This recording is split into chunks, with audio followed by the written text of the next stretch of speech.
Hello, everyone, and welcome back to Classic Comics.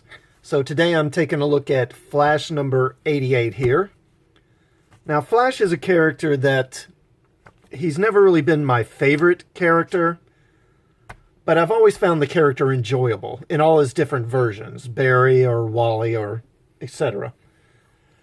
I haven't really read much of the Flash since the early New 52 reboot. That was like 8-9 years ago now. Man, has it been that long since Flashpoint? Wow. So we've got an interesting cover, and really it was the cover that kind of drew me in and got me to buy. So I guess it must be a pretty good cover. Now the writer here is Joshua Williamson, and he's been on this book for a while now. And he's really building a catalog as one of the more significant Flash writers. And then the artist is Howard Porter. Now, Howard Porter is an artist that I kind of go back and forth on. His first work that I remember was he worked on The Ray back in the 90s when they did the first post-crisis version of The Ray from the Freedom Fighters. And after that, he did the art on Grant Morrison's run on Justice League in the mid to late 90s. After that, he did the art for Grant Morrison's run on JLA in the mid to late 90s. One of my all-time favorite runs on a book. So, Porter, there's a lot to recommend his art, but it does have weaknesses.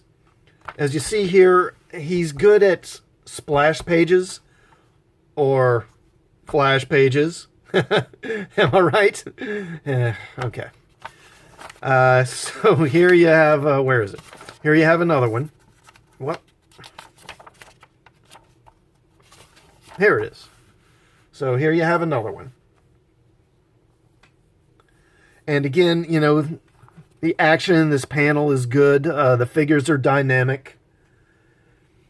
He's good with facial expressions. As you can see, like here, for example.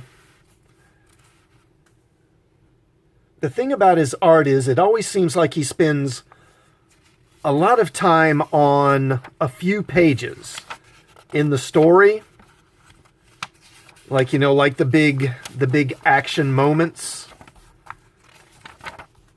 And then on the pages in between, which kind of connect all the main points of the story together, He just seems to rush them. The characters seem to become more stiff, you know, and it seems like their proportions, like here's a good example. It just seems like the proportions on the bodies are off. You know, like the heads are too big for the bodies, and as they move, they seem stiff and stilted when they're moving. And he has a similar thing with backgrounds. Sometimes they look really good, like here is good, here is really good. But other times they just seem very meh, like right here, right here. And sometimes he'll just put he'll put figures in places where they just seem kind of out of place. Where's it going? Like here. You know, you've got him in the foreground here, this main guy, but then you've got all these people kind of, like this one way over here, this one over here. And it just seems like they ought to be in a place where they draw more focus, where they'll be more a part of what the reader is looking at initially. Now, I was thinking that Porter had worked on Flash before, so I checked his Wikipedia entry. And yeah, I was right. So he worked on The Flash back in the 2000s. It was like 2003 to 2005 with Jeff Johns. Now that was on the Wally West version of the character. In fact, that was pretty much just right before they brought Barry back in Final Crisis, just like a couple of years before that.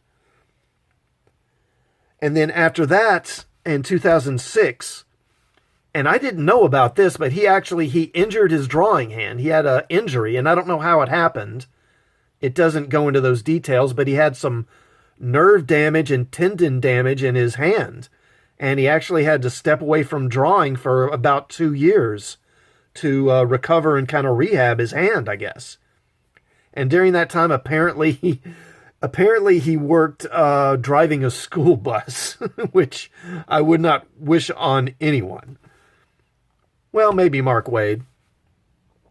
So this is an origin issue of sorts, which introduces this new villain, Paradox. It's one of those issues where, you know, the hero inadvertently creates the villain, you know, and the villain then, of course, wants revenge. You know, and there's been a lot of stories like that, you know, and they can be good. In fact, they can be great if done well, but there's been so many, you know, you've got some that they span the spectrum, you know, from great stories to crap stories. So you've got this guy, and they say his name is Chris, I think, but I think that's all we get. And he's living in Central City, and he's researching time. And he's got this lab set up at home, and he's got like a time scope or something like that allows him to see alternate timelines, see another time period, something like that. And then one night he gets hit by, I don't know, like a time bolt or something, kind of like Barry getting hit by lightning.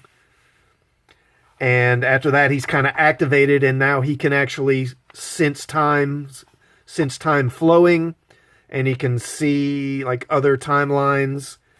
And then he becomes obsessed with it, and he neglects his family. And then sometime after that, the Flash has this battle with a villain from the future. So apparently this is like a future version of the Turtle, an old Flash villain. And because this guy's from the future, you know, their conflict's causing sort of this disruption of temporal energy. And then he gets zapped by it. And this actually causes him to vanish, sort of disappear not into the time stream exactly, but he winds up in this place, this other dimension, which is, you know, it exists outside of time and space, that sort of thing. And he has dragged these other people along with him. And they are trapped here for, you know, a while. You don't know exactly because, again, time doesn't flow the same here. So you don't know exactly how long it is, but they find these sort of time ships that other people had taken here but had crashed and died. And then he uses the technology from the time ships to create this kind of lightning rod. And he tells these other people, you know, to put their hands on the lightning rod, and then when the lightning strikes it, it'll send them back home. But he tricks them instead. It kills them, and he like absorbs their temporal energy or something, and that empowers him more. And then he uses this additional temporal energy to return back to his family. But when he emerges, you know, his time, you know, the time energy has mutated him. So he's kind of monstrous. He looks kind of like a low-rent Doomsday. It's kind of disappointing, really. But of course now his family doesn't recognize him, doesn't know who he is, so they reject him. So he flees back into the time stream, and of course he blames Flash for everything. And then he emerges into the 25th century. And then in the 25th century he encounters the Reverse Flash, or Professor Zoom, who of course exists in this century. And that's all I'll show. I don't want to show any more. But overall, you know, it's a solid comic. No big complaints or anything.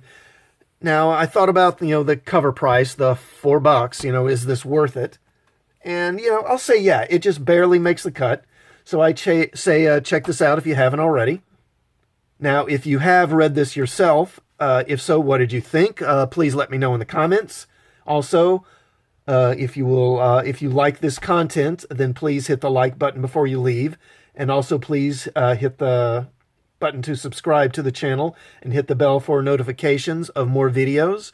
And you can hit me up on Twitter if you like at Comics Classic. And I'll see you all next time. Thanks for watching.